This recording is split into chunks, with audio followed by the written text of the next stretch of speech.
자, 분자구조 지난 시간에 다 끝났지? 맞지? 정리할 테니까 잘 봐. 극성 분자, 무극성 분자까지 다 끝났어. 맞아? 오케이?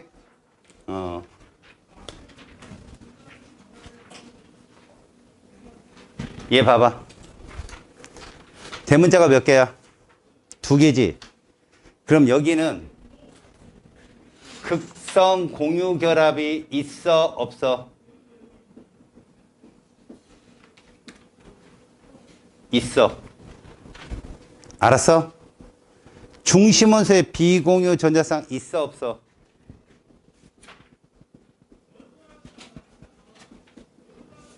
중심원소가 C야. 비공유 전자쌍이 있어, 없어? 없어. 그지? 맞지? 대문자 몇 개야? 2개야. 됐지? 그러면 무극성 분자야. 우린 얘를 뭐라고도 얘기해? 대칭구조라고 얘기해. 뭐라고도 얘기하지? 쌍극자 모멘트가 있지만 그들의 합이 0이라고도 얘기해. 다시 CO2 봐봐. 극성 공결합 있어, 없어? 있어. 중심 원소가 탄소니까 극성 공유결합 4개 있을 거야. 이해 갔지? 비공유성 없어. 대문자 2개야. 그래서 이거야. 됐지? NH3 봐. 극성 공유결합 있어. 중심 원소 질소야. 비공유 있어. 그러면 대문자 보디도 말고 대문자 2개지만 보디도 말고 끝난 거야. 이러면 극성이야 그냥. 중심원자에 비공유성이 있으면 그냥 극성 분자라고. 우린 얘를 뭐라고 한다? 비대칭구조라고 하고 쌍극자 모멘트 합이 0이 아니다라고 하는 거야.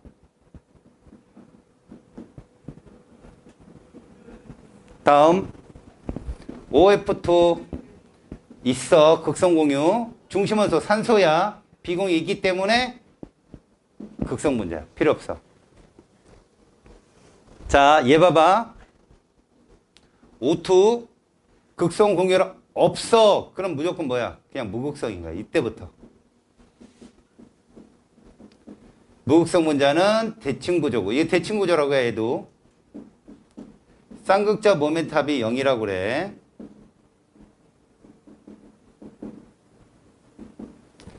봤어? 여러분들은 중심 원자 보고 찾으면 되는 거야. 중심 원자에 비공유가 있잖아. 그럼 해석 불가야. 그냥 비대칭 구조인 거야. 근데 중심 원자에 비공유성이 없다. 그러면 얘가 대문자가 몇 개인지 확인하고 그 다음 대칭인지 비대칭인지 구분하면 돼. 자, 이것도 자, 극성 공결합 2개가 있을 거야. 이 안에 베릴륨 안에.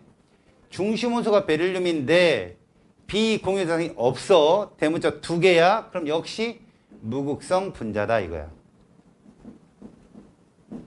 자, HCHO 폼알데하이드 극성 공유결합 있어. 중심 원소가 탄소야. 비공유성 없어. 그런데 대문자가 2개 이상이잖아. 3개잖아. 그럼 극성 분자야. 이것을 알고 들어가야 돼, 여러분들이. 어떻게 찾는지 알겠어, 지금?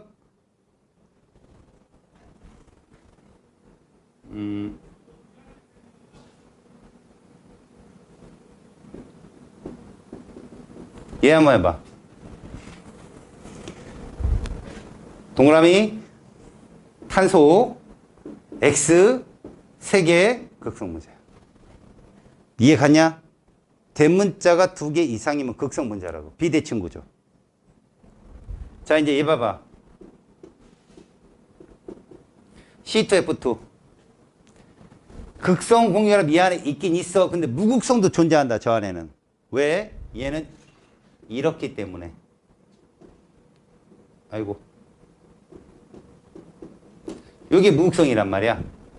다시 말해서 중심 원자의 밑에 점자가 들어가잖아. 중심 원자의 밑에 점자가 들어가면 무조건 무극성 공유 있는 거야. 실제로는 이런 애들만 무극성이 있다라고 생각했는데 중심 원자가 두 개면 그 안에 무극성이 충분히 들어간다는 거 명심해. 알았지? 여기에서 여러분들도 얘도 결국 보면 중심 원소가 탄소인데 비공유가 없기 때문에 대문자 두 개고 얘 무극성 문자야. 조건은 똑같다고 찾는 방법은. 이해 갔어? 됐어 이거 지금? 어떻게 찾는지. 얘 니네 N2F4 봐봐. 얘는 극성 공유결합이 이 안에 있어. 무극성도 있다 이 안에. 그런데 중심 원소가 질소 아니야. 비공유 있지? 그럼 이거 극성 문제야 100%. 알았지? 이렇게 중심 원자가 두 개짜리는 C 아니면 N 아니면 O밖에 안 나와. 그럼 얘들 둘은 다 극성 문자죠. 얘만 무극성이고. 그리고 중심 원자 아래 첨자 이렇게 2가 붙잖아요. 그러면 무극성 공유가 꼭 있다는 거 명심하세요. 그 안에는. 알겠지? 이거를 열심히 연습해서 자기 것이 돼야 돼. 그래야 구조식을 보지 않고도 답이 금방금방 나온다고. 알겠냐?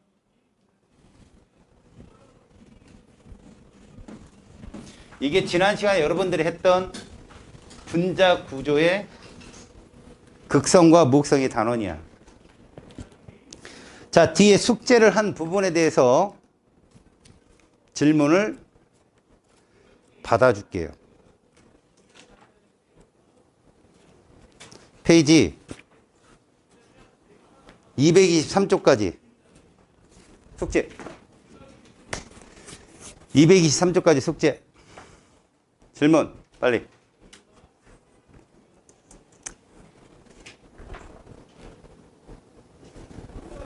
질문. 223쪽에 10번 다 같이 가보세요. 223쪽에 10번.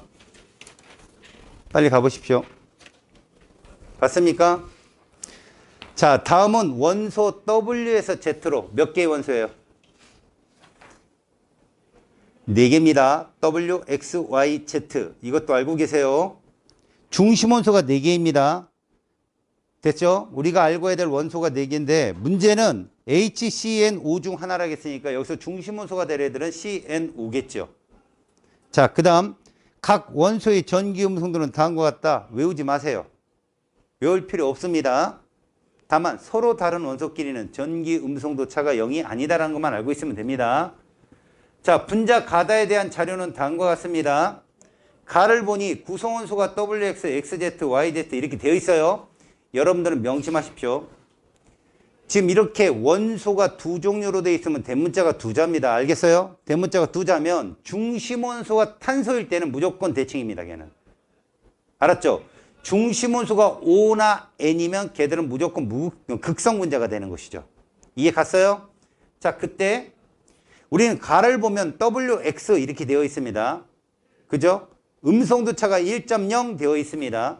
1.0짜리는 탄소하고 산소밖에 없어요. 위에 보면. 됐죠? 그럼 얘가 C하고 O고 구성 원자수가 3개를 했으니까 얘는 CO2입니다. 가는 CO2예요. 중심 원자가 탄소고 비공유가 없기 때문에 얘는 대칭 구조가 될 것이고요. 그럼 WX 중에 누군가는 C고 누군가는 O라는 얘기인데 나를 가봅시다. 나. XZ인데 1.4입니다. 1.4가 나올 수 있는 애는 수소와 산소뿐이에요. 2.1하고 3.5요. 이해가죠? 그렇다면 얘는 H2란 얘기예요. 나는 H2인데 X가 공통원소로 들어있으니까 가나에 X가 O가 되는 거죠. 그러면 Z가 H고 W가 C가 되는 겁니다. 그런 상태에서 다를 가면 남은 게 N밖에 없잖아요. 얘는 NH3겠죠. 무조건. 사원자 분자. 됐죠? 자, 적어봅시다. 가. 분자 모형 뭐예요? CO2. 직선형입니다. CO2 직선형.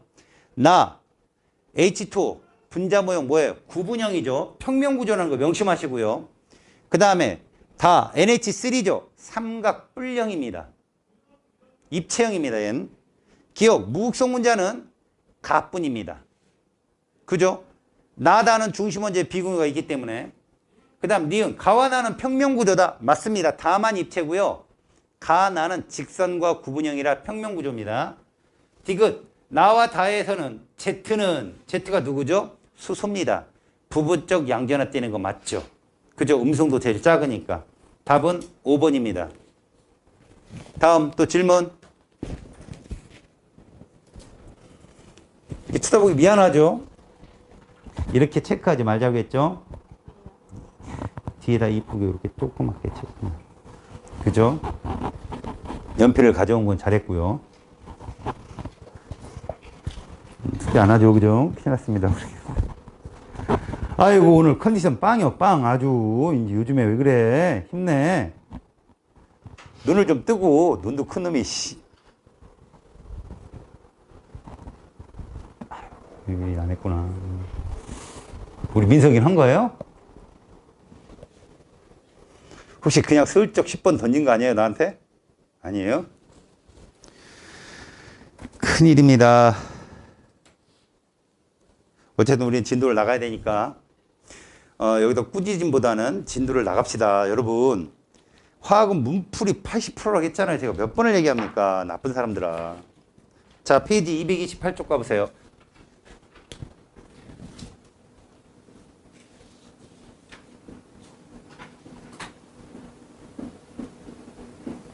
우리는 8월 말까지는요, 어쨌거나 진도를 쭉쭉 뺄 겁니다. 9월에 가면 니네 이제 내신 봐야 되잖아요. 그래서 아주 진짜 몰입적으로 문풀을 들어갈 건데요. 그전에는 좀 같이 따라가 보자고요. 그때 가서 헤매고 이거 2번 드는 거다 한 첫 번째 드는 것처럼 막 눈 번쩍번쩍거리지 말고, 그때는 문제풀이를 엄청 할 거예요. 그거면 여러분들이 포스에 적고 문풀을 막 볼 텐데, 지금까지 우리가 개념을 들은 거잖아요. 개념을 듣지 않고 문제를 푸는 거와 그냥 개념을 듣고 문풀을 보는 거는 다르다고. 조금만 노력해. 물론 이런 문제풀이 할 때 여기 있는 문제 그대로 또 있어요, 문제집에.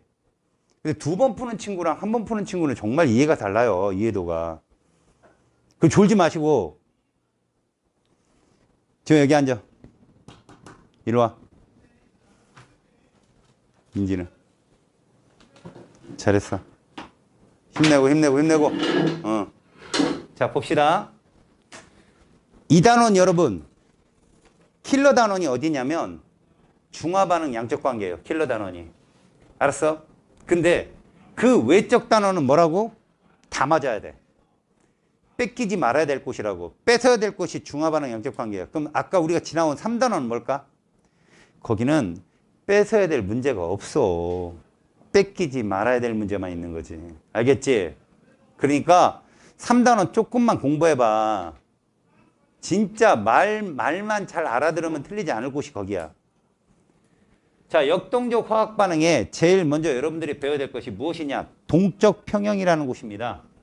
보세요.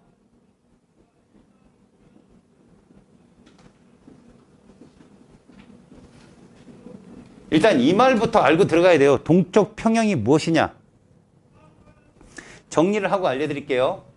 동적 평형이 일어나려면 일단 여러분, 이 동적 평형보다 정적 평형이 뭔지부터 보고 갈게요. 그냥 사전으로. 이건 참고입니다. 자, 정적이란 말은 멈췄다는 얘기죠. 멈췄다는 뜻이 멈췄다. 정적 평형이 뭐냐면 열적 평형이 동적 평형이에요. 열적 평형이 참 정적 평형. 이거 중학교 때 여러분들이 배운 거거든. 찬물하고 뜨거운 물을 섞으면 미지근한 물이 되지. 그러면 열에너지의 이동이 없다, 이렇게 얘기합니다. 알았어요? 열에너지 이동이 없다. 이 열적 평형이거든요. 그러니까 멈췄다는 얘기는 반응이 일어나지 않는다는 얘기입니다.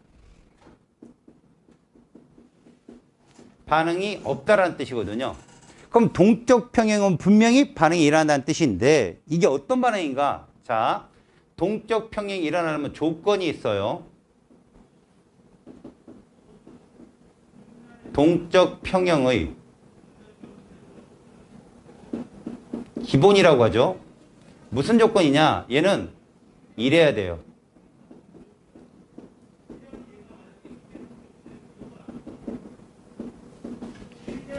가역 반응이어야 한다. 자, 우리가 일반적으로 앞에서 1단에 배웠던 말은 이런 반응이거든요. 이게 정반응이잖아요.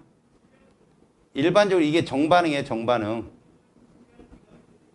이게 무슨 반응이죠? 역반응이요.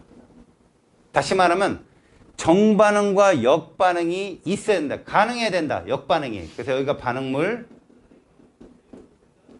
그 다음에 여기가 생성물 이랬을 때 동적 평형이 일어나려면 가역 반응이어야 됩니다. 알겠습니까? 그 다음 두 번째. 동적 평형은 어떤 상태가 되냐면 정반응이 일어나는 속도와 역반응이 일어나는 속도가 같아서 마치 반응이 끝난 것처럼 보이는 거예요. 자, 끝난 것처럼 보인다는 말은 뭘 말하죠? 끝나지 않았다는 뜻이다. 이해 갔어? 반응이 끝난 것처럼 보인다. 이게 동적 평형의 특징이야. 하지만 멈추지 않았어요. 마지막. 반응물과 생성물이, 자, 요거 말 곡해서 듣지 마. 반응물과 생성물이 일정량으로 공존한다는 표현은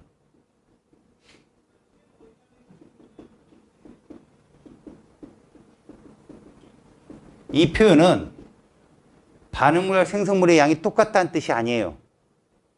같을 수도 있겠죠. 수억 분의 1로.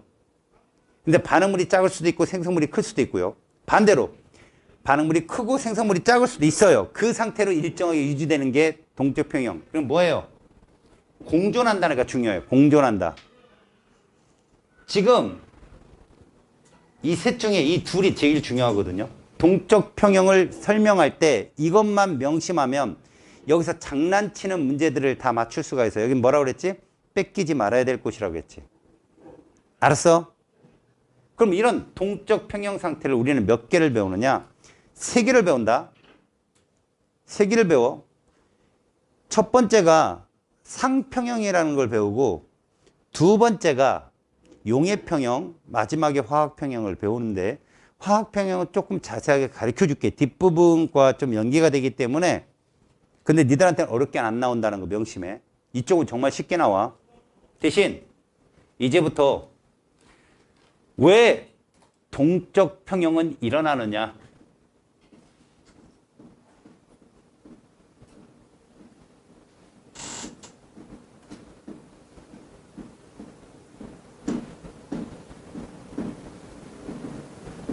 이유에 대해서 잠깐 설명을 할게. 동적 평형에 도달한 이유. 자, 정반응도 그렇고 역반응도 그렇고 반응이 일어나는 방향을 결정하는 거 아니겠어요? 근데 화학에서 설명하는 건 이런 겁니다. 자, 고체가 있죠? 솔리드라고 하는 고체. 열을 받으면 얘가 뭐가 됩니까? 액체가 됩니다. 다시 열을 받으면 무엇이 됩니까? 기체가 되겠죠, 이렇게. 이때 우리는 이쪽으로 갈수록, 보세요. 이쪽으로 갈수록 무질서한 정도가 어떻다? 증가한다라고 얘기합니다. 이건 여러분들 이해 가시죠? 그죠? 무질서한 건 이해 가죠? 근데 이게 일반적인 에너지의 흐름 방향이에요. 자, 이걸 저는 무질서도 방향이라 할까요? 모든 물질들의 움직임, 무질서도가 커지는 쪽으로 가야 됩니다. 다시 말해서 이거의 대표적인 것이 확산이에요. 확산. 뭉쳐 있으려고 안 한다는 거죠. 모든 물질은 무질서한 정도가 확률이 더 크다는 얘기입니다. 확률란 말이 무슨 말이에요, 여러분? 봐. 로또를 맞을 확률이 크냐, 로또에 안 맞을 확률이 크냐. 안 맞을 확률이 훨씬 크잖아요. 맞지? 다시 말하면 뭉쳐있을 확률보다는 퍼져있을 확률이 더 크다는 얘기예요. 체육 시간에 선생님이 니들을 모아놓습니다. 공 하나 딱 던져주고 야 놀아. 그러겠는데 얘들이 뭉쳐있어 계속? 아니죠. 다 뿔뿔이 흩어지려고 한단 말이야. 너희들 뿌숑을 해요. 조용히. 요 친구가 냄새하고 쓰러질 거 아니야. 이게 다 무질서도 증가 방향이에요. 퍼져나가는 거죠. 모든 것들은. 니네 방에 들어갔다 나오면 방은 어지럽히게 돼 있어요. 그게 정상이에요. 너네가 공부를 막 하죠? 공부를 막 하게 되면 난리가 나요. 머릿속에서. 지식들이. 그 집에 가서 숙제를 하거나 정리를 하게 되거나 그러면 다시 얘가 규칙적으로 모아줘요. 그렇게 모아놔야 시험장에 들어가서 팍 발산을 할 수 있어요. 이해 갑니까? 그래서 너희들이 정리를 하는 거죠. 머릿속에서. 근데 이렇게 숙제 안 하고 정리 안 하면 머릿속은 계속 무질서해지는 거죠. 알겠어? 왜 공부를 해야 되는지. 근데 봐라. 이 방향만 있는 게 아니라는 거야. 자연계는. 이 방향도 존재해요.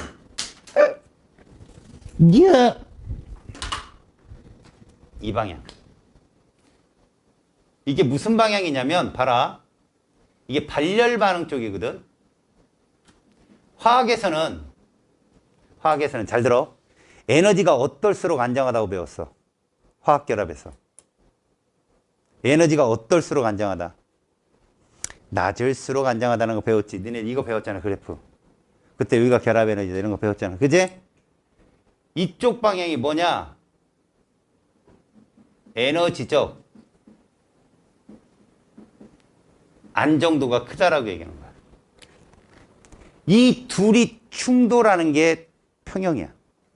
이 둘이 충돌하는 게 평형이라고. 알았어?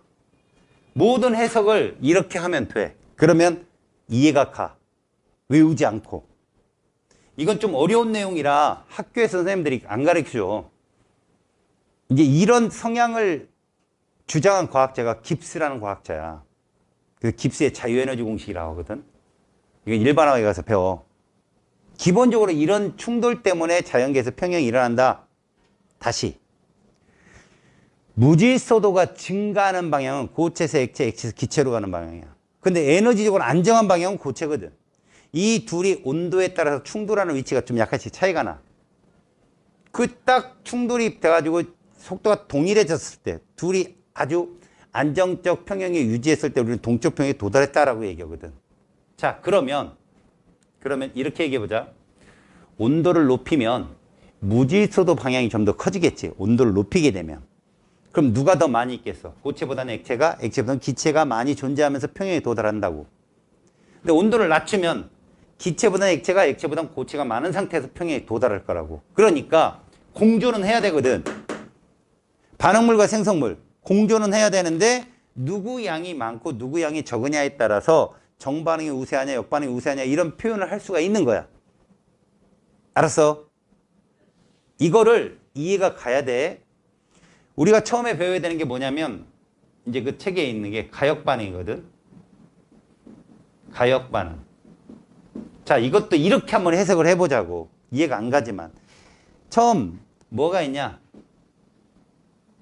물에 증발과 뭐가 있어? 응축이란 말이 있지 거기에. 증발과 응축. 잘 봐라. 물이 있다. L이죠. 수증기가 되겠죠 얘가. G죠. 이걸 뭐라고 부른다? 증발. 이걸 응축. 질문. 증발은 무질서도 방향이야. 에너지적 안정도 방향이야. 증발은. 이건 무질서도 방향이겠죠. 왜? 물보다는 수증기가 무질서하니까. 맞지? 그럼 이건 뭐야? 에너지적 안정도 방향이죠. 물보다는 수증기가 불안하니까. 에너지가 높잖아요. 이게 충돌이 일어나는 게 바로 이걸 상평형이라고 불러요. 이해 갔어요? 그러면 온도를 높이면 누가 더 잘 일어나겠어요? 흡열이 잘 일어나겠죠. 온도를 높이면. 그럼 이게 세진단 말이에요. 이게. 무질서도 증가 방향이 세져요. 그럼 그 상황에서 평형에 도달하게 되면 누가 더 많이 존재할까요? 얘가 더 많이 존재하겠죠. 온도를 낮추면요. 에너지 안정도 방향이니까 누가 더 많이 존재해요? 물이 더 많이 존재하겠죠. 오늘 너무 하시네요. 세 번째 듣고 있습니다. 온 게 어디야?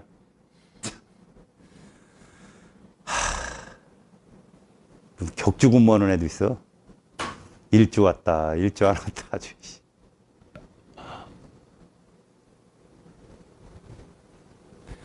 수업 시간이 너무 짧다고 내가 막, 응? 안간거렸거든. 너무 작아요. 일주일에 90분이 뭡니까? 이게 부끄럽게, 고등학교 2학년이. 근데 빠져요. 하한장입니다. 살 수가 없습니다. 이게 여러분들 시험 문제 나와요. 이걸 오른쪽 페이지에 가서 첫 번째로 동적평을 여러분들이 배울 거니까 이 특징에 대해서 잘 알아두시고, 두 번째 있는 예가 한번 보세요. 염화 코발트. 육수화물. 말도 참. 다시요. 염화 코발트. 육수화물입니다. 여러분, 어렵게 들릴지 모르겠지만 이 육수화물 이런 말들은 착화물이라고 말을 해요. 물이 6개가 들러붙어 있는 거예요. 그냥 그 화학 시간에 6개의 물이 붙어 있어요. 물 분자가. 얘를 녹이잖아요. 그럼 물 분자까지 같이 녹아요. 이렇게 붙어 있는 애들이 떨어지게 되면, 그러니까 봐봐요. 염화 코발트가 있고 육수화물이 있는데 붙어 있는 애가 코발트하고 염화 코발트하고 물하고 이렇게 떨어지게 되면 뭐가 커질까요? 이게 커지는 거예요. 무질서한 정도가. 입자들끼리 분리되니까. 이해 갔어요? 함께 붙어있던 애들이 떨어져 있으면 이게 커지는 거라고요. 알았습니까? 거기에 있는 내용들이 그겁니다. 다시 말해서 봐요. 이게 염화 코발트예요. 근데 여기 물이 이렇게 6H2 써 있어요. 근데 둘이 만나서 얘를 만든다고요. 그러면 얘는 이 전체가 하나의 분자예요. 분자도 아니죠. 하나의 육수와 물이에요. 그럼 봐요. 앞에 계수 1, 계수 6, 계수 1. 오른쪽으로 가면 무질서한 정도가 줄게 되는 거죠. 한 개, 6개가 만나서 하나를 만들었으니 무질서한 정도가 줄게 되는 거죠. 자, 그럼 무질서도가 반대로 이쪽으로 커지겠죠. 이쪽으로. 역반응이 무질서도 증가 방향이라면 정반응은요. 에너지적 안정도 방향으로 보시면 됩니다. 그래서 여러분 봐봐요. 모든 반응들을 특별 예외를 빼면 무질서도 증가하는 방향 쪽이 무슨 반응이라고요? 흡열입니다. 열을 흡수하면 이렇게 가요. 그럼 정반응은요? 발열입니다. 아셨어요? 에너지 화학 변화에서 그렇게 일어나는 거라고. 그러니까 무질서도 증가 방향 쪽이 흡열. 그럼 얘는 이게 무질서도 증가 방향이니까 이게 흡열이에요. 이게 증발이. 열을 받아야 증발하니까. 됐지?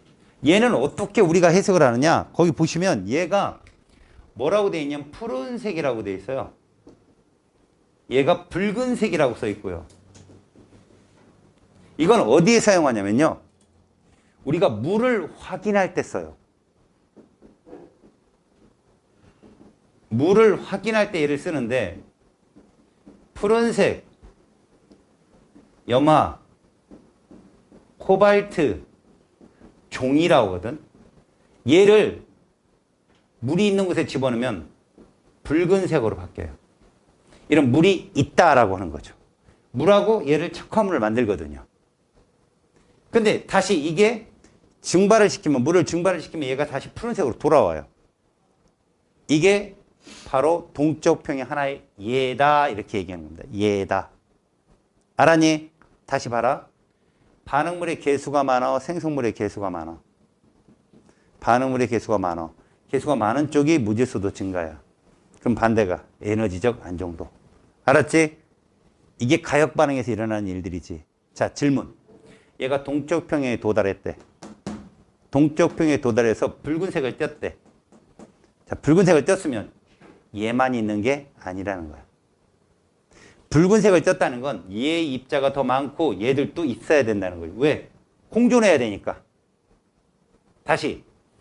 물을 증발시켜서 수증기가 되는데 동적 평형이다라고 하면 동적 평형 상태, 물의 높이가 더 이상 줄지 않은 그 상태에서 수증기와 물이 공존해야 동적 평형이야. 다 날아가 버리면 평형이 아니야, 그건. 알았지? 이걸 항상 염두에 둬. 동적 평형이란 반응물과 생성물이 공존해야 되는데 푸른색을 띄었다는 얘기는 얘가 얘보다 많다는 얘기야. 많고 얘가 적어. 없다는 게 아니라 적어. 적어서 공존하고 있고. 붉은색을 떴다는 얘기는 이 생성물이 반응물보다 많다는 얘기야. 많은 상태에서 평형에 도달했다 이 뜻이라고. 응? 오케이? 기억을 꼭 해줘. 다음에 밑에 황상구리.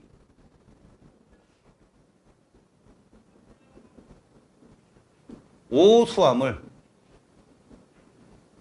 이제 이거 이해가겠지? 물이 몇 개 있다는 얘기야? 5개 있다는 얘기야. 근데 황상구리 뒤에 뭐라고 돼 있냐, 이게? 이렇게 써있지, 로마 숫자.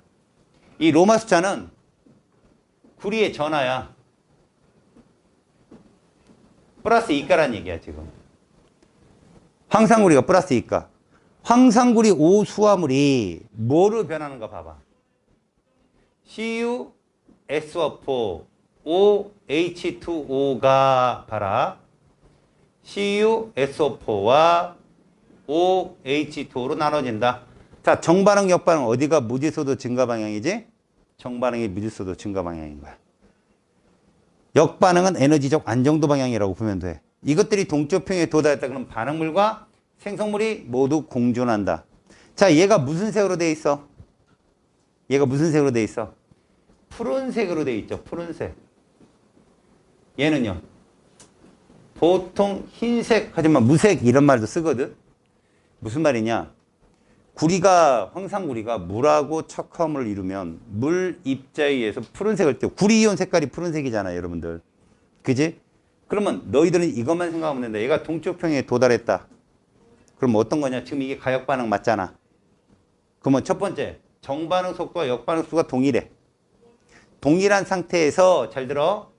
푸른색의 황상구리 오수화물과 그냥 황상구리 물 분자가 공존하고 있다는 걸 명심해야 돼. 누구 하나만 있다가 아니라. 자, 얘들이 공존 상태인데 색깔이 푸른 색깔이야. 그럼 반응물이 생성물보다 많이 있다는 뜻이야. 반응물만 있다가 아니라. 이해 갔어? 그 다음에 얘가 거의 무색에 가까운 흰색이 돼 있다. 그러면 얘가 없다? No. 얘 있는데 얘가 양이 많이 있는 거야. 이해 가니? 공존이라고, 공존. 명심하라고, 공존. 평형은 공존이다. 다음, 석회동굴. 이것도 한번 봐봐. 석회동굴, 석순, 종유석, 종유석이래. 얘들도 일반적으로 화학에서 다뤄지지 않는 부분이지만 학교에서 가끔 나오더라. 얘가 탄산칼슘인데 화학에선 탄산칼슘이죠. 지구과학 쪽에선 얘를 석회암이라고 그래요. 석회암. 알았어요? 이 석회암에, 자, 이게 지하수거든요. H2O. 근데 이게 옛날 지구에는 이산화탄소가 되게 많았다고. 걔가 온도가 떨어지면서 물에 녹아요. 탄산이 되는 거죠. 얘가 이렇게 간다면 이게 석회 동굴이 되는 원리예요. 뚫리는 거죠. 말 그대로 봐요. 일반적으로 우리가 석회 동굴을 표현할 때요. 지리적으로는 이렇게 지질 구조로 표현할 때는 벽돌 모양으로 표현해요. 이게 석회암층이에요. 벽돌 모양으로. 근데 여기에 누가 바다, 이거 지하수가 이렇게 지나간단 말이야. 지나가면 이게 뚫리는 거죠. 이렇게. 뚫립니다. 이렇게. 이런 식으로 뚫립니다. 이런 식으로. 이때 이렇게 내려오는 게 종유석이고요. 이렇게 올라가는 애들이 석순이에요. 죽순처럼 올라가는 애. 이 만나는 애가 석주고요. 석주. 종유석과 석순이 만나는 거. 그 지학 시간에 배우세요. 여기 봐. 바닷물이 지나가는 게 지하수가 지나가서 뚫린단 말이야. 이게 석회동굴이고. 반대로 걔가 뚝뚝 모이면서 무엇을 이뤄요? 침전물을 이뤄서 이렇게 만나가 서로 위에서 자라고 밑에서 올라가고. 알았어요? 생물체는 아니지만 역반응이 일어나서 이렇게 진행되는 것이 종유석, 석순이 일어나는 방향이다. 이런 얘기예요. 그러면 동적 평형이라는 건 이 안에 누구도 있고 탄산칼슘과 지하수도 존재하고. 알았어요? 종유석, 석순, 탄산소 칼슘도 존재한다는 거. 얘도 있고 얘도 있다는 거. 그게 동적 평형이구나 라고 보시면 된다는 거죠. 됐습니까? 자, 이게 무슨 반응이라고 지금까지 한 게? 기본적으로 가역 반응이에요. 연결됐죠? 가역 반응입니다. 그렇다면 이 조건을 만족하는 애들이 가역 반응이다라고 생각하셔야 돼요. 이제는 비가역이 무엇인가 보세요. 비가역. 자, 비가역 반응이라는 건 무엇을 말하느냐? 돌아올 수 없는 걸 말해요. 우리가 1단원에서 양적 관계 배웠죠. 그죠? 양적 관계 배웠죠. 개수비누, 몰수비누, 부비. 그때 나온 게 비가역이야, 다. 가서 안 오는 거죠. 자, 비가역은 한쪽 반응만 가능하다. 그것을 정반응으로 넣으면 정반응만 가능하다. 역반응은 불가능한 애들을 말해요. 그럼 이건 무엇을 말하느냐? 얘가 정말 정반응이 가능한가, 역반응이 가능한가? 그래서 얘가 비가역인가, 가역인가를 측정하는 게 아까 깁스의 자이오너지 공식이에요. 그 공식을 이용하면, 얘가 지금 여기 가능하고, 아니면 얘는 정만 가능하고, 이것을 알아낼 수 있거든요. 자, 비가역 반응의 특징을 보시면, 너무 무질서해지는 거죠. 너무 무질서해지는 거예요. 너무 에너지가 높아지는 거지. 그럼 돌아올 방법이 없는 거예요. 알았어요? 이게 자연계에 엄청 많아요, 여러분. 이 비가역을 우리가 계속 인간들이 사용하고 있어요, 지금. 무엇이냐? 생성물에 기체가 발생하거나 아니면 열이 발생하거나, 물론 열이 발생하는 건 다 나오거든요. 연소 받는 반응도 있고. 근데 빛이 나오는 것들이 있거든요. 열이 생기거나 물이 생기거나 아니면 앙금이 생기거나 이런 것들이 일반적으로 비가역입니다. 그래서 보시면 연소 반응 대표적인 비가역입니다. 빛과 열이 나오는 연소 반응이 있죠. 그게 연료를 태울 때 쓰는 거잖아요. 그래서 우리가 석유나 석탄 같은 유한자원들을 태워버리면 이산화탄소와 수증기로 날아가 버리잖아요. 다시 못 들어와요. 이게 연력학 2법칙입니다. 그래서 에너지를 아껴야 되는 원리죠. 엄청 무질서한 정도로 가면 돌아올 시간조차도 없는 거죠. 연소 반응들이 비가역이고요. 기체 발생 반응들.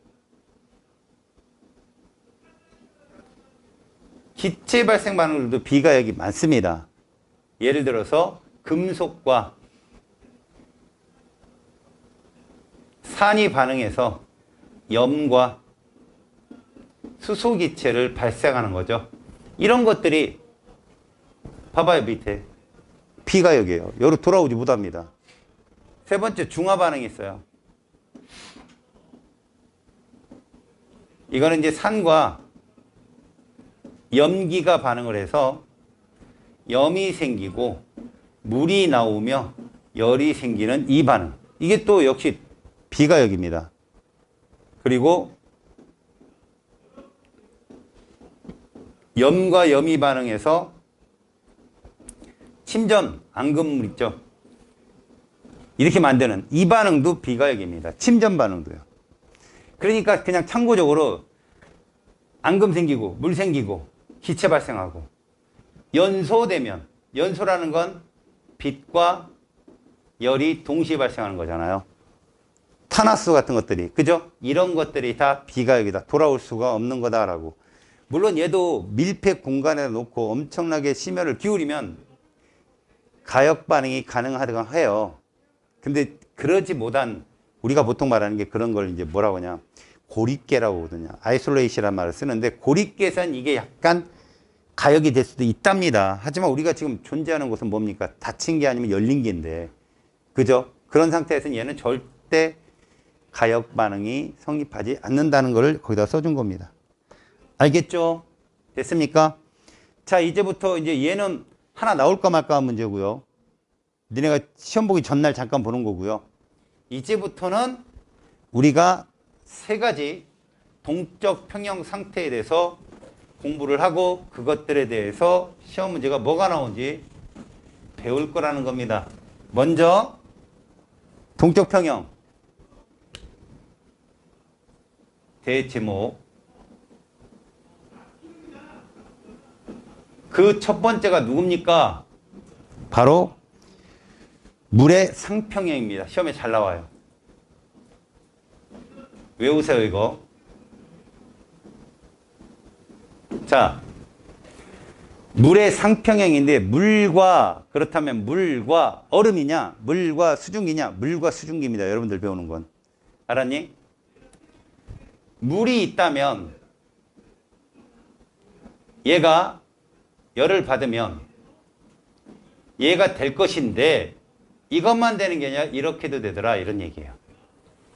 알겠죠? 그렇다면 우리는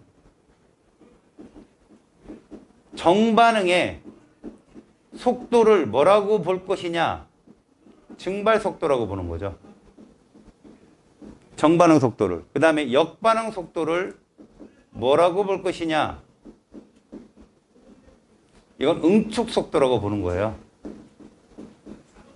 근데 이게 중요합니다. 시험을 할 때, 우리가 실험을 할 때 제일 먼저 누구만 떠놓고 실험하냐? 물만 떠놓고 실험을 해요. 물만 놓고. 물만 놓고 실험을 하기 때문에 여러분들 이 속도의 변화를 보는 게 제일 중요합니다. 자, 실험 조건은 이렇습니다. 일단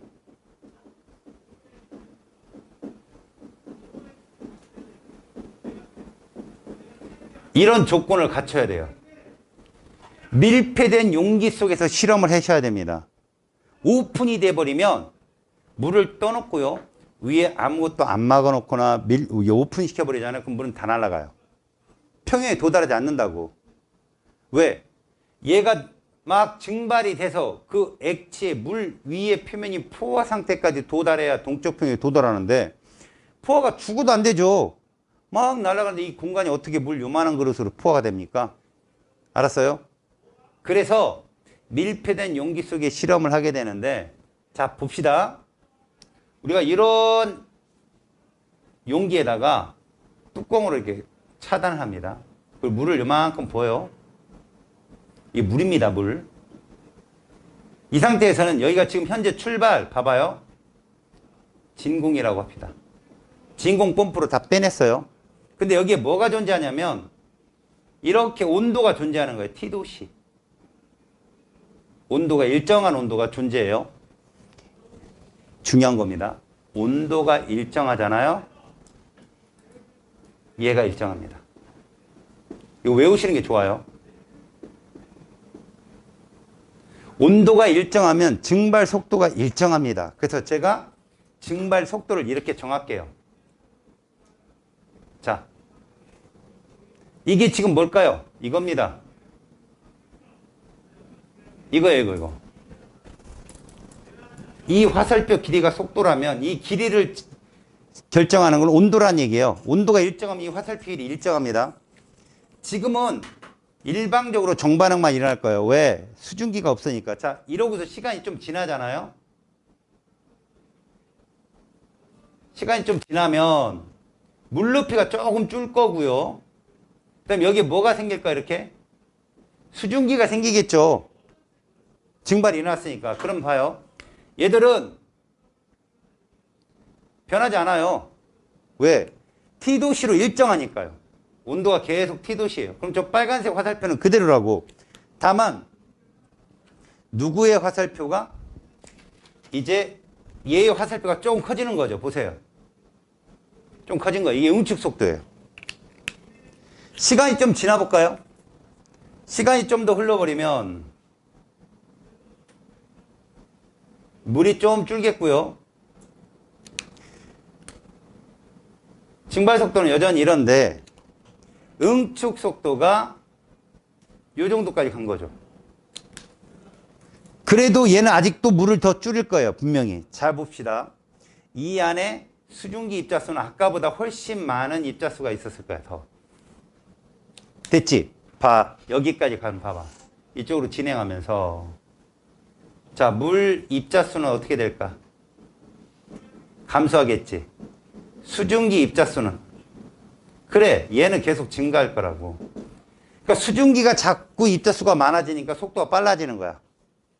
단위 부피당 입자수가 많아지니까, 농도가 진하니까. 그러다가 자, 요 정도에 와서는 자, 이 빨간색 화살표는 그대로인데 파란색 화살표가 얘랑 똑같아진 거지, 이렇게.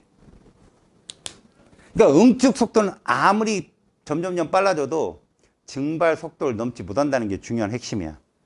알았어? 이러면 우리는 온도를 T도시로 계속 일정하게 맞춰놓은 상태에서 바로 지금이 동적 평형에 도달했다고 하는 점이야.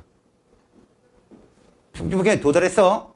정반응 속도, 증발 속도와 역반응 속도, 응축 속도가 같고 수증기와 물이 공존하고, 알겠냐?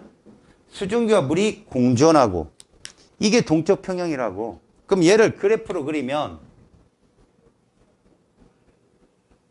자, 가로축을 시간으로 잡고 T도시로 일정하다는 조건을 잡아주면 세로축이 속도다. 어떤 속도가 일정해지냐? 이게 무슨 속도 얘들아? 이게 증발 속도야. 온도가 일정하면 이 속도가 일정하다고 그냥. 그럼 누구 속도가 얘를 따라잡아? 이렇게. 이게 무슨 속도야? 응축 속도가 점점 따라잡아서 아무리 세져도 누구랑 같아지는 거지? 증발 속도랑 같아지는 거지. 그래서 요 시간대가 평형 도달 시간이라고 우리가 해석하면 되겠어. 이렇게. 자, 그러면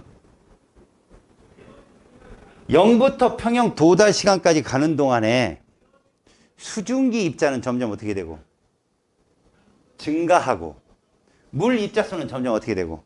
감소하겠다라고 해석하면 되겠죠. 이해 갔냐? 자, 도달 시간 이후에는 응축 속도, 그 다음에 증발 속도 모두 0이야, 0이 아니야. 시간 이후에는.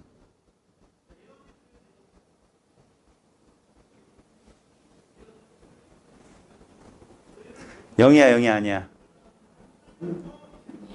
그렇지, 0이 아니잖아. 동적 평형에 도달했으면. 속도가 같아서 마치 반응이 끝난 것처럼 보인다고. 이 수면 별로 안 변해. 이해 갔냐? 자, 그걸로 고난이도 문제에서 뭐를 내는 줄 알아? 얘는 지금 H2O 16자리 갖고 실험했는데 얘를 더 넣는 거야. 봐라. 이런 동위원소를 넣는 거지. 얘를 여기다 넣어. 물을 더 집어넣으면 물 높이가 높아진다, 얘들아. 알겠어? 높아지면서 문제는 새로운 평형에 도달을 해요. 그때 이 수증기 입자로 얘가 발견될까 안 될까? 평형에 도달한 이 상태에서 이 물을 집어넣으면, 얘 액체 상태를 집어넣으면 여기 수증기 입자 시간이 지난 후에 평형에 도달했을 때 얘를 볼 수 있을까 없을까? 얘 수증기를. 있다고.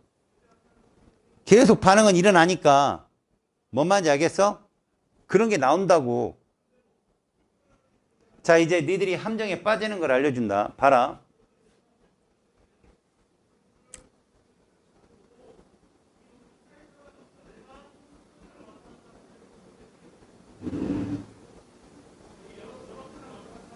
자, 똑같이 T도시에서 실험을 했어. 밀폐된 용기에. 누가 봐도 이게 물인 건 알지, 너네들? 자, 동적 평형에 도달했을 때, 이거부터. 야, A하고 B, 가하고 나. 어디가 증발 속도가 크겠냐?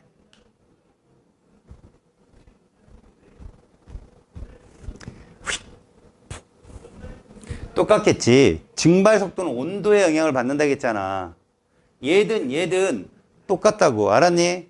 그러면 잘 들어. 평형에 도달할 거 아니야, 얘들 분명히. 그럼 응축 속도는 어디가 빠를까? 이 그래프 봐. 둘 다 증발 속도가 똑같다면 응축 속도도 평형에 도달하면 똑같아야지. 이해 갔어? 둘 다 똑같아야 돼. 대신 뭔 차이가 있을까? 누가 먼저 평형에 도달할까? 가나 중에. 누가 먼저 평형에 도달할까? 가가 먼저 평형에 도달하겠지. 왜? 얘는 요 공간만 채우면 되잖아. 얘는 공간이 넓고. 얘 포화되는 상태가 되게 빨리 올 거 아니야. 됐지? 이해 갔어? 그럼 물의 높이가 이렇게 똑같다고 쳤을 때 얘가 좀 더 많이 내려가고 얘는 조금밖에 안 내려와도 평형에 도달할 거라고. 하지만 속도는 동일할 거라고. 평형에 도달했을 때.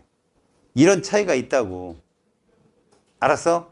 그러니까 무리량이 많다고 혹은 무리량이 적다고 증발 속도가 차이가 나는 건 아니고 온도에 의해서만. 증발 속도는 온도가 일정하면 증발 속도도 동일하다는 걸 명심하라고. 알았지? 이거 화살표. 일정하다는 거. 됐냐? 이게 뭐라고? 상평형, 물의 상평형이야. 그럼 밑에 밀폐 용기에서의 브로민의 증발과 응축 잠깐 봐봐. 밑에. 브로민도 액체성으로 존재하건 젓갈색 액체로. 알았니? 근데 걔를 놓으면 걔도 증기가 생겨. 알았니? 똑같아. 브로민 액체도 온도가 일정하면 증발 속도 똑같아. 물하고 똑같이 해석하면 된다고. 물론 물보다는 한참 끓는 점이 어떻겠어? 좀 높은 편이야. 브로민 자체가. 분자량이 크기 때문에. 알았어? 높은 편은 아니겠구나. 얘들이 왜 그러냐면 물 분자는 뭐야? 보통 일반적인 분자 간 인력이 굉장히 센 편이거든. 수소결합 때문에. 그거 너희들이 알 필요는 없겠고. 아무튼 얘도 물과 똑같은 형태를 보여준다고. 브로민 액체의 높이가 점점 줄겠어. 줄다가 나중에 일정해진다고. 알았니? 높이가 더 이상 줄지 않고 딱 멈췄을 때 그때를 동적 평형이라 부르는 거야. 그렇게 동적 평형에 도달하면 응축 속도와 증발 속도가 동일해지고 반응물과 생성물이 공존하기 때문에 우리는 동적 평형에 도달했다라고 얘기하는 거지. 알았냐? 됐어? 이거 그래프 잘 봐도 시험에 진짜 많이 나오는 거야 이거. 그리고 여기는 문제를 풀면서 절대 함정에 안 빠지도록 노력해라. 여기는 계산이 어려운 게 아니야. 다 말장난이야. 정성적 분석. 알겠지? 명심해놔. 그 다음에 이제 세 번째 용해평형 봐봐. 자, 용해평형.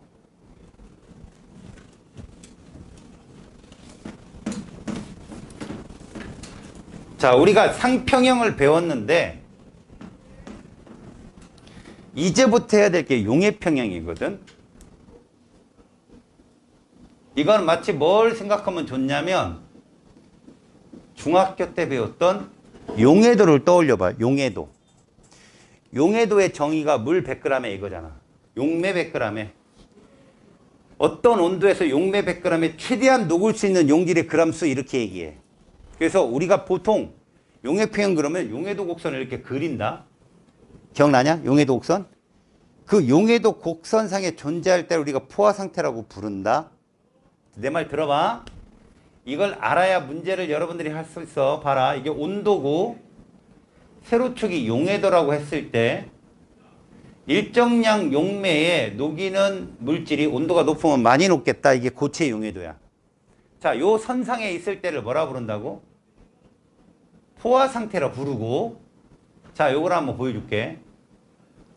여기에 예를 들어 내가 80이라고 적을게. 요거 20도씨에서 이렇게 적어볼게. 엄청 많이 녹네. 자, 물 100g에 용매 100g 이렇게 정의가 돼 있다. 100g 중에 80g이 녹아. 딱 80g을 녹이면 여기 상태인데 이게 잘 들어봐. 이렇게 포화 상태, 요 선상에 포화된 상태가 되면 용질이 남아야 돼, 남지 말아야 돼? 없어야 돼. 그치? 하나도 없어야 돼. 이게 이론적 포화 상태라고 얘기해. 생각해봐. 우리 지금 동적 평형 배웠지? 동적 평형이란 뭔 뜻이지? 반응물과 생성물이 공존해야 되잖아. 그치? 공존해야 평형하냐? 그럼 이 상태는 소금을 녹였다고 쳐보자. 소금을 녹였더니 소금이 하나도 없고 투명한 용액만 있는 거지. 이런 상태가 존재하기 어려워. 알았니? 어렵다고. 들어봐봐. 여기에 있을 때를 무슨 상태라 하지, 얘들아? 여기를 불포화라고 하지. 자, 봐, 이제. 여기에 존재하면 뭐라고 얘기하냐? 여기에 존재하면. 포화라고 해, 이걸. 이제부터 이걸 이해하라고. 포화는 이 선상에 있는 게 포화인데요? 아니야, 얘들아. 포화 상태라는 건 뭐냐면 어떤 일정한 용매에 최대로 녹아있는 상태를 말해. 근데 그것 가지고도 부족해. 이해하기가. 뭐라고 하는 게 좋아? 동적 평형 상태를 포화 상태라고 생각하면 돼. 자, 소금을 녹여.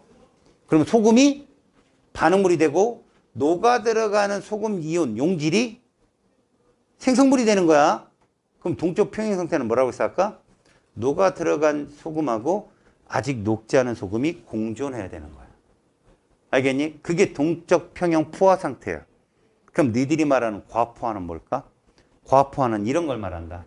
여기 빨간색 X점 보이지? 이거 불포화지? 얘를 온도를 확 내려가지고 한 5도씨, 4도씨 내려.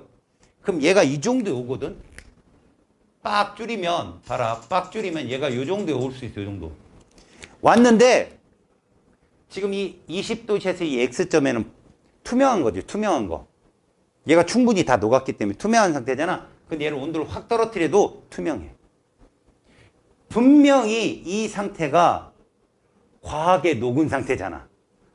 요 온도에서는 여기가 최대 포화 상태인데 그보다 더 많이 녹았잖아. 그런 애들을 그 칼끝이지, 칼끝. 칼끝으로 그 B컵 벽면을 찍 긁는 거야. 소리도 안 나. 찍 긁으면 진동이 일어날 거 아니야. 그럼 갑자기 앙금이 우르르 쏟아져. 또는 이 용지를 요만한 덩어리를 톡 떨어뜨려. 그럼 걔가 가라앉기 전에 얘가 덩어리가 점점 커져. 무슨 말을 말하냐면 과포화는 불안정한 상태야. 그것도 아주 찰나에 나타나는 상태. 그러니까 너희들은 지금부터 포화, 그럼 이 선상에 있는 이게 아니라 아예 그 위만큼 충분한 양을 녹였을 때를 다 포화라고 한다. 그럼 무슨 얘기를 말하냐? 여기 물이 있어. 설탕을 갖다 때려 부었어. 근데 설탕이 미처 녹지 않고 덩어리가 남아, 이게 포화 상태라고. 알았니? 덩어리가 남아있는 그 상태가 포화 상태인 거야. 동적 평형 상태라고, 그게. 알았니? 그럼 보여줄게, 그림으로. 시험에 자주 안 나오지만 물의 상평이 제일 많이 나오거든. 자, 물을 이렇게 넣어. 얘들은 실험할 때 물의 양이 똑같아. 여기서 니들 괜히 막 앞에 있는 물의 상평과 헷갈려갖고 선생님 물의 양이 자꾸 줄지 않나요? 이러지 마. 그리고 시간 지나면 물의 양이 줄긴 줄겠지. 근데 그걸 볼 게 아니잖아. 우리가 봐야 되는 건 이 안에 들어있는 누구라고? 용질이야, 용질. 자, 용질을 봐봐. 얘가 시간이 지나면서 어떻게 되겠냐? 자꾸 어떻게 되겠어? 줄겠지. 대신 온도를 일정하게 놔. 쭉 온도를 일정하게 놓으면 이렇게 된다는 거야. 봐라. 이게 지금 무슨 속도가 될까? 이게 용의 속도인 거야, 용의 속도. 알겠니? 이게 용의 속도다. 그러면 이건 무슨 속도일까? 석출 속도가 되거든. 다시 말해서 반응물인 누가? 용질이, 그죠? 생성물인 뭐야? 물에 녹아 들어간 용질로 바뀌는 과정이야, 지금. 뭐 말인지 알겠지? 다시 말해서 소금이 물하고 반응해서 소금물이 되는 과정을 말한다면 소금이란 덩어리가 나트륨 이온과 염화 이온으로 바뀌어가지는 과정이 빨간색이고 나트륨 이온과 염화 이온이 다시 소금으로 속출되는 것이 저 파란색 과정이라고. 시간이 흐르면 자, 얘는 이런데 얘가 이렇게 되는 거지. 어때? 더 빨라진 거지, 응축 속도가. 그지? 그러다가 시간이 한참 흐르게 되면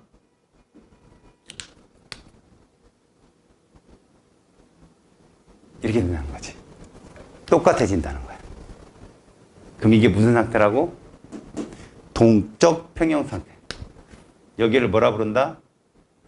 동적 평형 상태.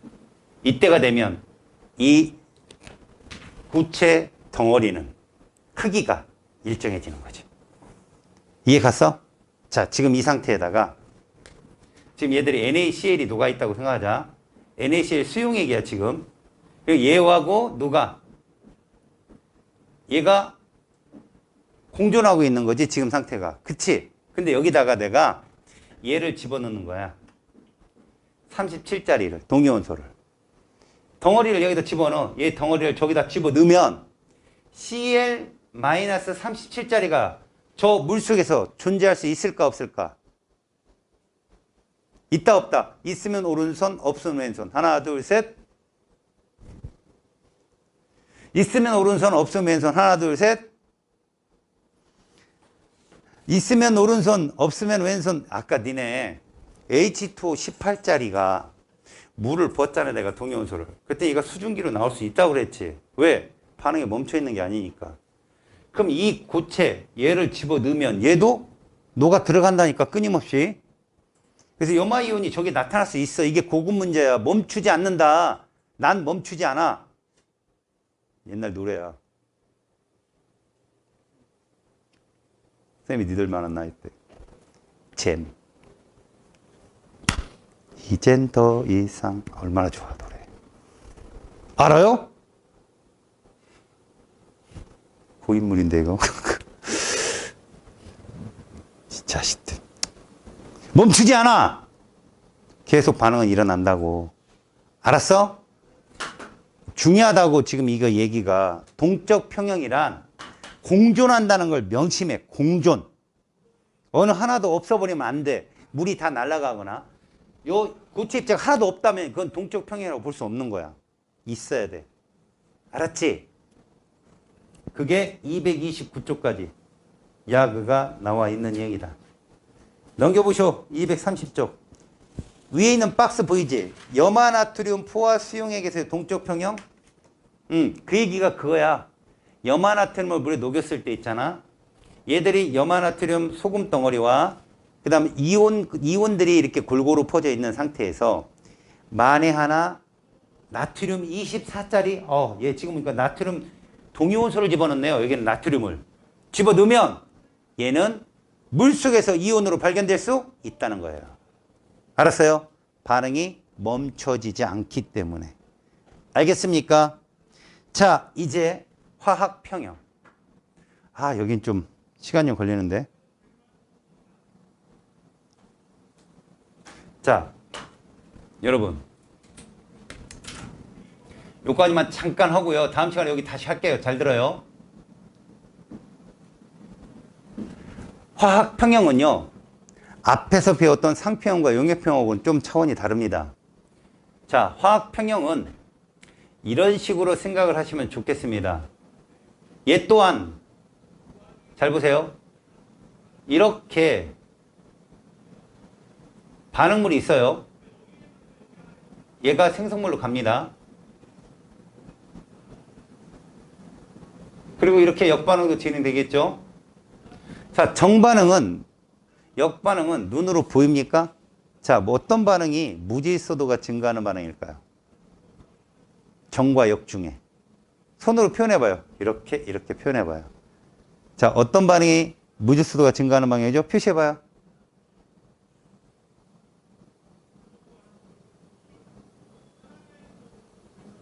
주먹만 쥐고 표시하세요. 이렇게 표시해보세요. 이렇게. 표시. 자, 표시 빨리 표시. 어떤 거? 한 명 손가락질 했고. 자네는 뭘로? 그렇게? 한 명 했고. 그 다음, 자네는 이것 중에 어디가 무질서도가 증가하는 방향이야? 됐고. 세 명이 이렇게 했고, 두 명이 이렇게 했어요. 여러분, 무질서도가 크다는 건 입자수가 많은 쪽으로 가는 거죠. 반응물은 입자수가 몇 개니? 2개라고 나와 있잖아요. 생성물은. 1개죠. 어디가 많아요? 얘가 많죠. 그럼 어디로 가는 게 무질서도 증가예요? 그렇겠죠. 정신 차리면 맞출 수 있는데.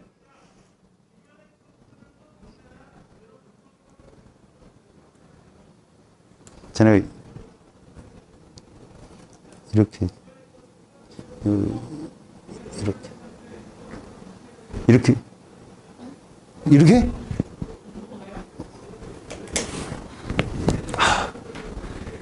이게 무질서도 증가 방향이겠죠. 그럼 이게 에너지와 안정도 방향이죠. 그 정반응이 발열이에요. 이건 알았어요? 좀 고급적인 정보지만 여러분들이 그걸 해결할 수 있으면 쓸 수 있다고요. 에너지적 안정도 방향이 발열이에요, 여러분. 에너지가 낮아져야 되니까. 자, 이 반응에서 얘가 적갈색이에요. 잘 들으세요. 자, 기본만 먼저 알려드릴게요. 다음 시간에 조금 화학 평형에 대해서 알려드리고요. 무색이에요. 잘 들으세요. 정반응이 무슨 반응이라고 내가? 흡열이야, 발열이야, 정반응이? 발열이야. 발열이 뭐냐면 얘보다는 얘가 에너지가 낮아. 에너지 안정도니까 얘가 안정한 쪽이라고. 그러면 에너지가 이만큼 차이가 나니까 열이 나온다는 거야. 알겠냐? 에너지가 결국 이 N2O4, 이 사산화 이질소거든. 이 사산화 이질소가 누구보다 이산화질소보다 에너지가 낮아. 그래서 얘가 일로 가려면 열을 방출해야 N2O4로 갈 수 있다고. 그럼 주위의 온도를 낮추면 열 방출하기가 쉬울 거 아니야. 열은 높은 데서 낮은 데로 가니까. 온도를 낮추면 정반응이 우세하게 일어난다고. 알았니? 온도를 낮추게 되면 정반응이 우세하게 일어나서 어떤 색깔이 더 많아진다? 무색이 많아지는 거지. 그래서 이 혼합용액 색깔이 거의 무색에 가까운 색이 돼. 그렇다면 얘가 많다는 얘기지 얘가 없다는 얘기가 아니라고. 공존을 해야 되니까 이해 가니? 그러니까 색깔이 떨어지는 거지. 다음, 온도를 높이면 아까 여러분 봤듯이 물수도가 증가하는 방향 쪽으로 간다고. 온도를 높이면. 그럼 이거 역반응이 우세하게 일어나거든. 그럼 색깔이 어떻게 될까? 적갈색으로 변하겠지. 적갈색으로 변하면 얘만 있는 게 아니라고. 그 속에 얘도 있다고. 이것만 명심하라고. 공존. 적갈색으로 변한 이유는 뭐라고? NO2 농도가 N2O4 농도보다 진해서 이 뜻이라고. 그냥 걔보다 진해서 얘가 없어서가 아니라. 알았어? 니네 문제에서도 거기 보면 봐봐. 밑에 사산화 이질소의 생성과 분해 반응 보이지? 니네 맨 가운데 있을 때가 뭐뭐 있냐? N2O4 이렇게 써있지. N2O 몇 개인지 찾아봐. 가운데 그림에 N2O4 한 개 있지. 가운데 그림에 N2O4 하나 있을 거야. 거기 써놨잖아. 그리고 나머지가 다 누구니? NO2다? 그럼 얘는 무슨 색깔일까? 적갈색일 거야, 얘들. 그렇다고 N2O4가 없는 건 아닐 거야. 그 순간에 잘 봐라. 왼쪽으로 가게 되면 뭐가 되냐? 왼쪽으로 가게 되면 NO2잖아. 그지? 자, 이제 방향을 잘 봐. 처음에 NO2에서 출발한 거야. NO2 반응물만 있었던 거라고 처음에. 시간이 지나니까 누가 생긴 거야? 가운데 가니까 N2O4가 생긴 거야. 시간이 더 흘렀더니 N2O4가 몇 개 생겼어? 세 개가 생겼지? 결국은 봐라. 25도씨에 뒀더니 얘가 저절로 역반응도 일어나가지고 동쪽 평행에 도달했다는 얘기야. 그럼 처음에는 적갈색이었는데 이게 점점 옅어진 거지, 색깔이. 평행에 도달했어. 도달했으면 마지막 그림이 평행에 도달했다고 생각한다면 알았니? 자, NO2 몇 개 줄었나 봐봐. 처음에 NO2 몇 개 있었어, 왼쪽 그림에. NO2 몇 개? 이거 잘 못 세? 10개래. 몇 개냐? 10개가 됐어? 그럼 맨 마지막에 NO2 몇 개가 됐어? 4개가 됐어? 몇 개 줄었어? 6개 줄었어? N2O4 몇 개 생겼어? 3개 생겼어? 여기 한번 볼래? 화학 반응식이 이렇게 되지? 얘를 적어볼게. 다음 시간에 이거 한다고. 잘 봐. 얘가 처음에 반응 전에 10개가 있었어. 거기에. 첫 번째 그림에. 근데 반응 후 이게 평행에 도달한 거거든. 얘가 몇 개가 됐어? 4개가 된 거야. 몇 개가 되고 얘가? 3개가 됐고. 이해 갔냐? 그럼 얘는 몇 개 반응한 거야? 6개 반응한 거잖아. 그래서 얘 몇 개 생겼어? 이게 이 개수비를 따른다고. 2대1. 이해 갔냐? 화학 변화에서는 이런 걸 찾는 거야.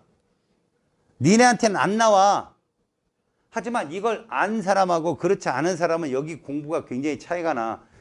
자기 학교 선생님 중에 이거를 미친 듯이 가르친다면 내도 뭐라고 할 말이 없어. 다음 시간에 이거를 할 거야. 알겠어? 숙제 꼭 해오고.